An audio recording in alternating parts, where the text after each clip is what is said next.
Los Angeles, spring of 1960.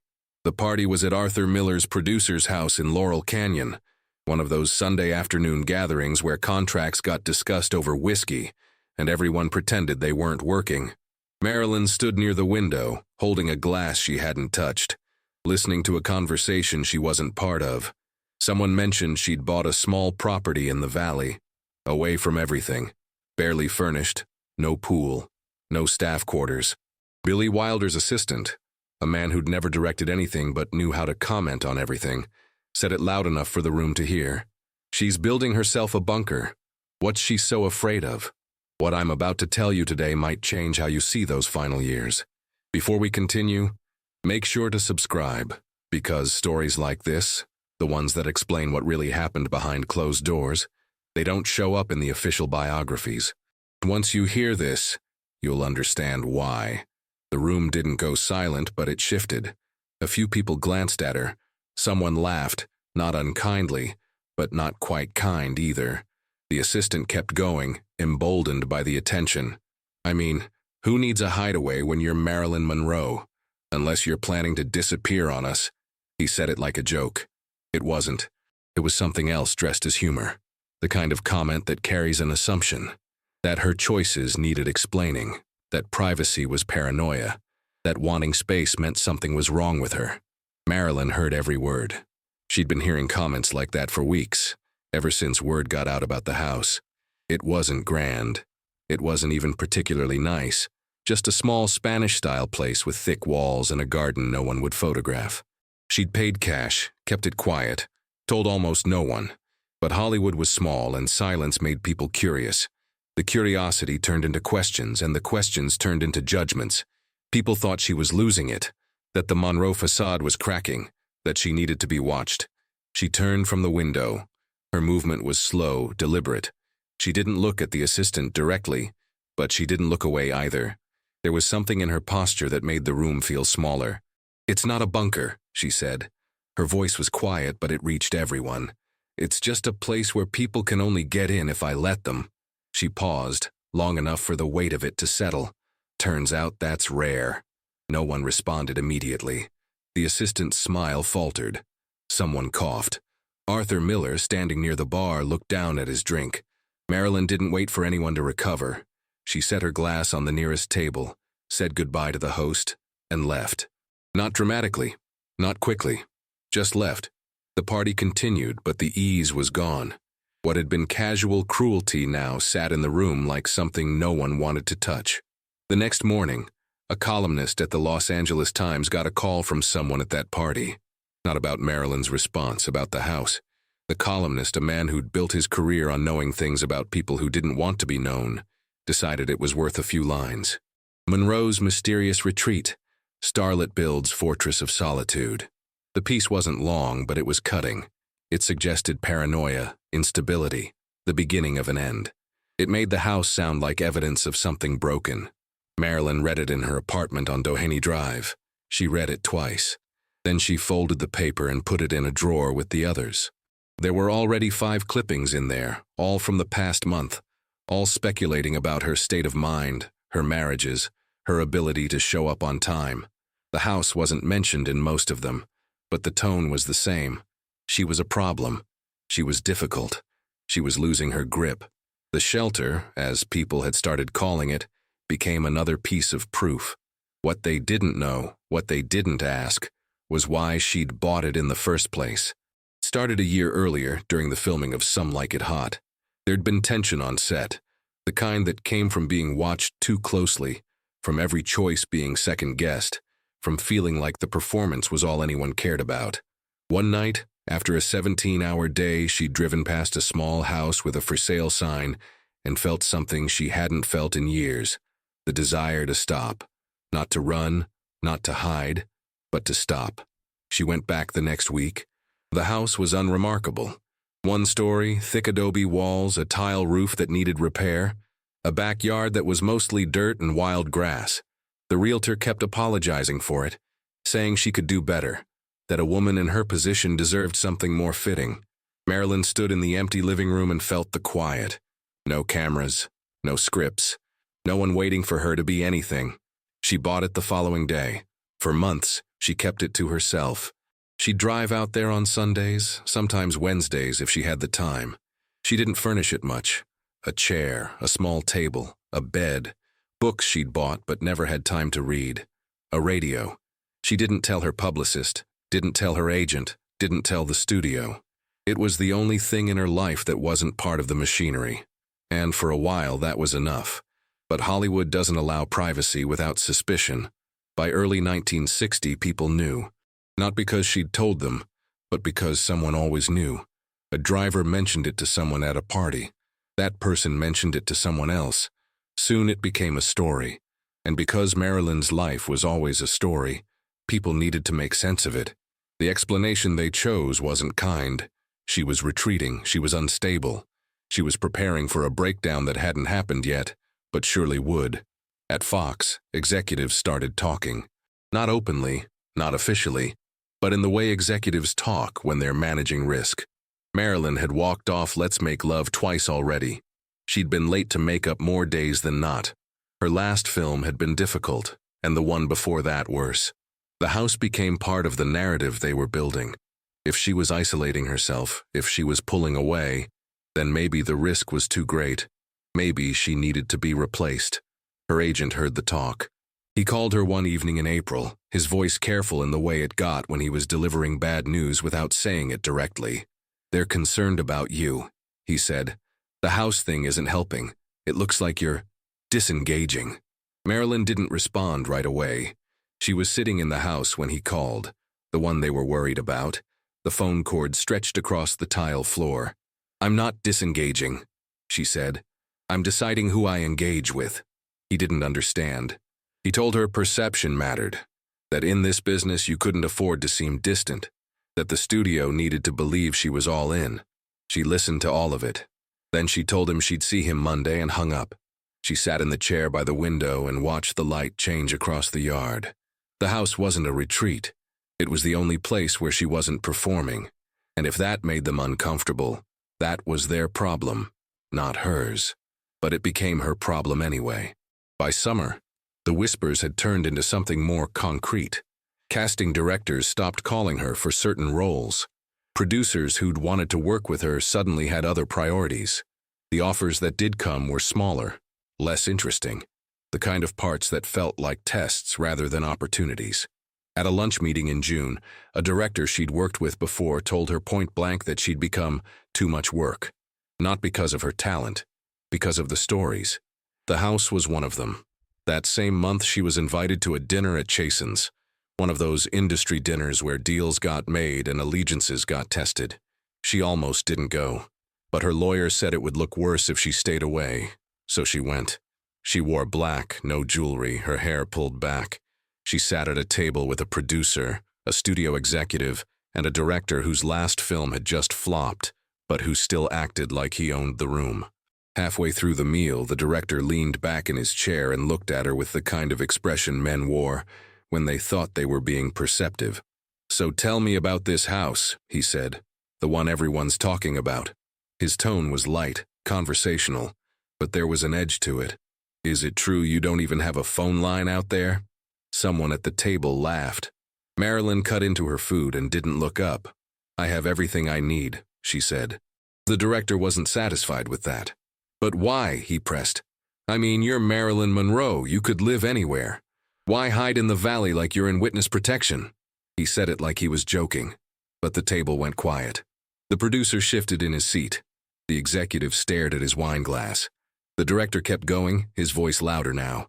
"Honestly, it's a little strange, don't you think? Makes people wonder what you're running from." Marilyn set down her fork. She folded her hands on the table and looked at him for the first time since he'd started talking. The director smiled, waiting for her to defend herself, to explain, to give him the reaction he wanted. She didn't. She spoke quietly, the kind of quiet that made everyone lean in to hear. "I'm not running from anything," she said. "I'm just tired of pretending that people who treat me like a commodity get to treat me like a friend." The pause that followed was long enough to feel like something breaking. The director's smile disappeared. He tried to laugh it off, said something about her being too sensitive, but his voice had lost its confidence. The producer muttered something about the check. The executive excused himself to take a phone call that didn't exist. Marilyn stayed seated. She finished her meal slowly, deliberately, while the table dissolved around her. When she left, she didn't say goodbye. She walked out through the main dining room, past tables full of people who'd seen everything, and got into her car alone. The next morning, the director called her agent and said she was off his next project. He didn't give a reason. He didn't need to. By the end of the week, 2 other directors had done the same. The story that spread wasn't about what he'd said to her. It was about how she'd responded. She'd embarrassed him. She'd been difficult. She'd proven what everyone had been saying. She was unreliable, defensive, impossible to work with. The house became proof of all of it. But something else was happening. Quieter. Slower. In the weeks after that dinner, Marilyn started getting calls from people she hadn't heard from in years. An actress she'd worked with in the early 50s, a writer who'd interviewed her once and remembered her differently than the papers did, a makeup artist who'd been let go from a studio and knew what it felt like to be discarded. They didn't call to gossip. They called because they'd heard the stories and didn't believe them. They called because they recognized something in the way she'd been dismissed. One of them, a cinematographer named George who'd shot her first screen test, told her something she didn't forget. "They do this to everyone who stops playing along," he said. "They make you the problem so they don't have to look at the system. Your house isn't strange. What's strange is that they need you to apologize for wanting peace." Marilyn wrote that down. She kept it in a drawer with the clippings, right next to the cruelest one, the one that had called her shelter a fortress. By the fall of 1960, the mockery had taken on a life of its own. At parties she wasn't invited to, people told stories about the house as if they'd been there. They described it as barren, cold, filled with unpacked boxes and empty rooms. They said she sat there alone for days, refusing calls, refusing visitors, losing touch with reality. None of it was true, but truth didn't matter. The narrative was already written. Marilyn Monroe, once the biggest star in Hollywood, was retreating into isolation. The shelter was the symbol. The breakdown was inevitable. Then 1961 arrived, and the industry turned in a way even Marilyn hadn't fully anticipated. Scripts that had been greenlit got shelved. Directors who'd been untouchable got fired. Studios started panicking about money, about changing tastes, about the fact that the old formulas weren't working anymore. Stars who'd been protected found themselves expendable. The machinery that had seemed permanent revealed itself to be fragile, reactive, cruel in ways that didn't discriminate. People who'd mocked Marilyn's caution started looking for their own shelters. And here's where the story shifts in a way most people never talk about. If you're still with me, you understand that what happened next wasn't about revenge. It was about recognition. Subscribe if you want to hear the endings that Hollywood tried to bury. In March of that year, Marilyn was fired from Something's Got to Give. The official reason was absences, lateness, unprofessional behavior. The real reason was simpler. The studio needed a scapegoat for a production that was already failing, and she was the easiest target. The press coverage was brutal. Every article mentioned the house. It became part of the story again, evidence that she'd been deteriorating for months, that everyone had seen it coming. The shelter wasn't a refuge anymore. It was proof of guilt. But the people who'd worked with her, the ones who'd seen what actually happened on set, didn't stay quiet this way. A few of them started talking, not to the press, but to each other. They talked about how the script had been unfinished, how the director had been replaced twice, how the studio had cut the budget and then blamed her when the chaos became visible.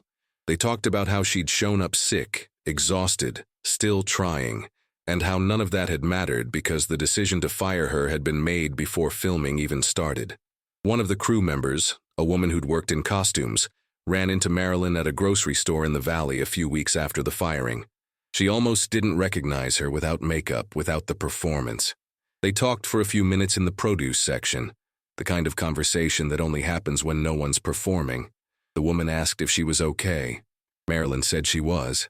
Then the woman said something unexpected. "I'm glad you have that house. I'm glad you have somewhere they can't reach you." Marilyn felt something crack open in her chest. Not pain, relief. Someone understood. Someone saw the house not as a fortress or a retreat, but as the only sane response to an insane system.